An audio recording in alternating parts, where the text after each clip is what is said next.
When I found out I was going to be a parent, I immediately felt a lot of anxiety and worry. So I went on to BetterHelp to try to look for a therapist to help me with that. My relationship with my family and with my boyfriend and with myself were suffering. I really needed help. I was ruminating a lot. Really getting those thoughts out to a therapist and getting feedback was just life-changing. Discover what BetterHelp Online Therapy can do for you. Visit BetterHelp.com today.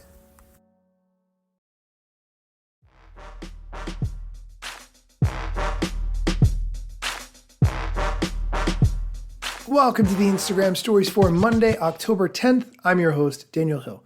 On Mondays, we talk about what the head of Instagram, Adam Mosseri, shared on his Ask Me Anything the previous week. Let's get right into the questions. The first one is a question that I know off the bat is wrong, but let's get into it anyway. The question is, why don't we have Instagram Reels suggested on Facebook? This is a confusing question because it is in fact possible. Here's the answer. We do actually. When you post a reel on Instagram, you have the option to make it available also on Facebook, which can help you reach more people, get more views, get more likes, and then everything that comes along with it. In my experience, although it's been important to check that box, it is also just as important to post it separately on Facebook. I don't know why. I just do it that way, and I've typically had better results. Maybe you do too, or maybe you just check the box and you feel that's good enough, in which case I totally respect that. Next question goes right to the heart of the biggest problem that we have with Instagram. Why do you test so many new, and then it says in parentheses, poorly done things when all we ask for is our reach back? I mean, this is a great question. That's all we want. So we test things to make sure that they're good before they launch. But this question, I think, really is about reach. Now, we want everyone's reach to grow on Instagram. The challenge is there's far more that people could consume than they have time to consume. So we try to connect people with the stuff that is most interesting to them.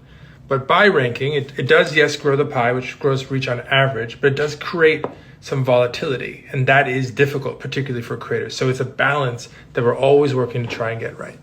The problem with that answer is if you work very hard on a post that's very similar to many other posts that you've made, and yet it does not get the same level of traction that other posts you have created in the past have made, there's no way you can possibly find out the reason why that is.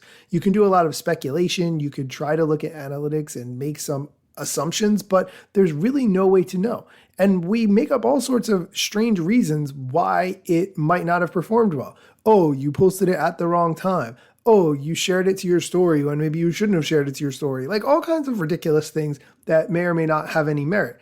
That's really the biggest problem. You don't have any knowledge about why it did not get as much organic reach as you think it should have based on your other performing posts. Next question. Tips for taking good photos on your phone?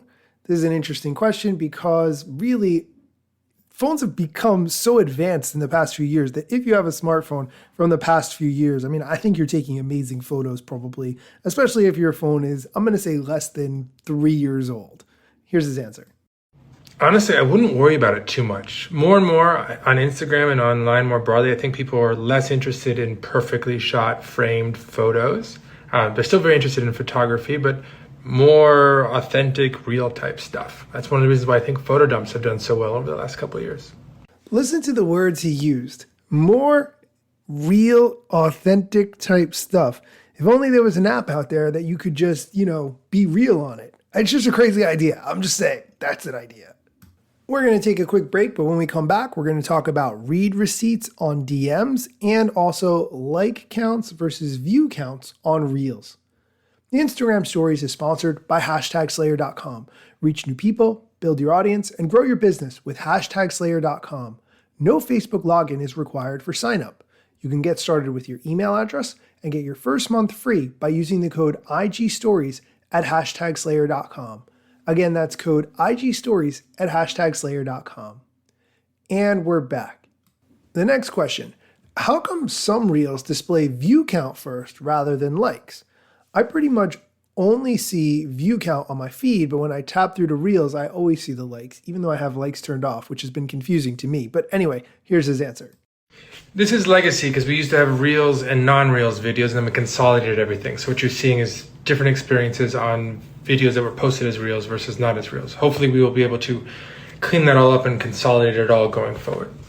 And the last question we're going to talk about today, why can't we opt out of read receipts in DMs?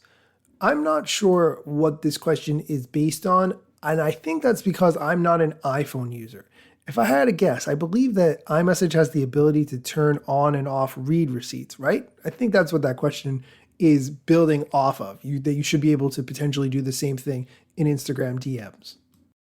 We think read receipts just make messaging more useful. There is one exception though, whereas if you restrict someone, this is designed in case someone's harassing you, when they comment on your stuff, it'll look like they commented unless you approve it and they can't tell. And also when they send you messages, if you read them, it will not send them read receipts. Hot tip. That's actually a pretty good hack. The restrict mode is not something I've talked about recently, but if there's someone who's bothering you on Instagram and you don't want their comments to be seen by anyone else, restrict mode is the way to go there. And as an added bonus, it does turn off read receipts. So hey, that's a pretty cool hack, and I'm glad to know that. All right, that's going to do it for today's show. Thanks so much for listening. Be sure to come back tomorrow for more Instagram news.